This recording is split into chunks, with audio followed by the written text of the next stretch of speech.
Welcome back to Elite Magic Academy. Today, we're learning the Bluff Pass.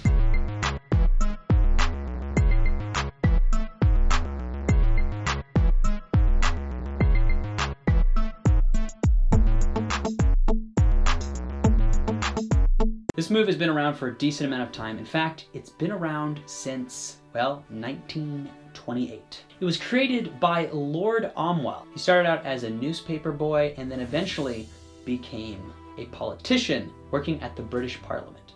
So this guy was kind of interesting life, and we're going to take a look at this move. So it's called a bluff pass. Why? Because it is a bluff. It's that simple.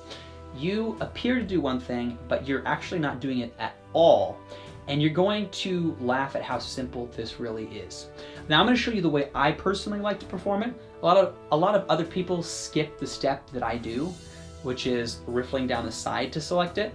So you can just choose whichever way you prefer to do it, but I like giving them a choice of where I stop. So let's talk about what it looks like to the spectator.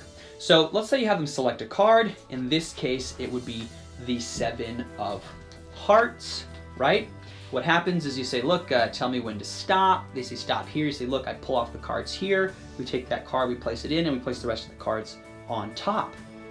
Now you can say, look, your card is not on top because the joker's on top, but if I snap my fingers, your card jumps to the top. So that's how it looks. That's how you can perform it. It's great for a rising card or just a control where you want to get their chosen card second from the top, okay? This is really great to use in a routine where you need the card second from the top. You can use it in junction with the Marlowe tilt, right? So maybe you do the Marlowe tilt the first time, and then the second time you do the bluff pass. There's so many different options with it.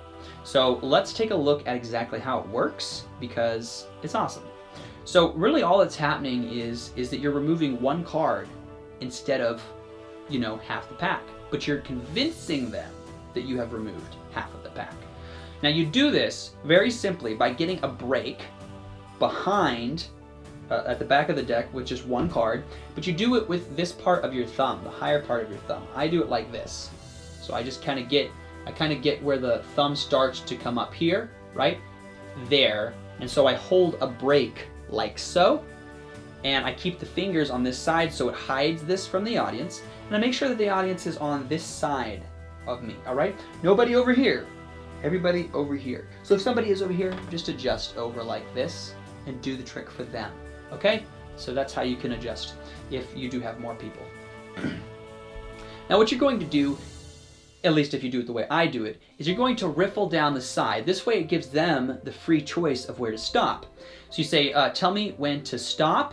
Now notice how I have all 3 of these fingers here, and I leave space for this pointer finger to come down and cover the front, but I make sure it's enough so that the pointer finger will actually cover that front corner perfectly.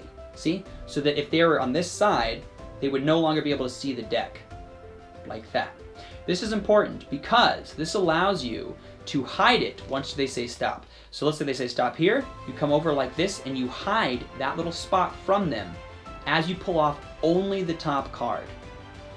And this way it creates a real solid illusion that you pulled all the cards above that break, right? And in reality you only have one on top. Now you tell them to put their card here, they put their card there, you say, look, I'm going to put the rest of the cards on top.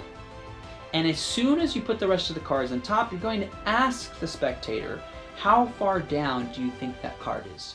Now I say this just to get an idea of if it worked or not. Because the fact is 99% of the time it works, but every once in a while somebody will say, well, I think it's, only 3 cards down. I've never had anybody say second from the top, ever. But sometimes people notice that you didn't take as many cards as, you were trying to make it look like you did. And so that's important. Just make sure that it goes through with them. But once you confirm that it works, then you can, of course, go to the next step, which is showing the top card, then doing a double lift, and then showing the second from the top card and revealing that their card has jumped to the top, or, using it for whatever else you would like. So that is the bluff pass. Remember, the fundamental key thing being done here is that you're only removing the top card while making it look like you remove more cards. And the best way to do this, in my opinion, is to move down the side and give them a free choice of where you pull off so that they feel like they are in control. Anyways, thanks for your time. Hopefully you enjoyed this lesson. If you did, please smash that like button, because come on, it needs smashed. And of course, subscribe if you haven't already.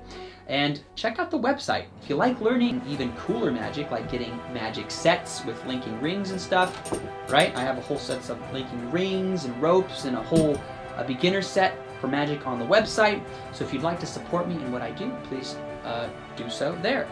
It's down below at elitemagic.academy. Thanks for your time and have a good week.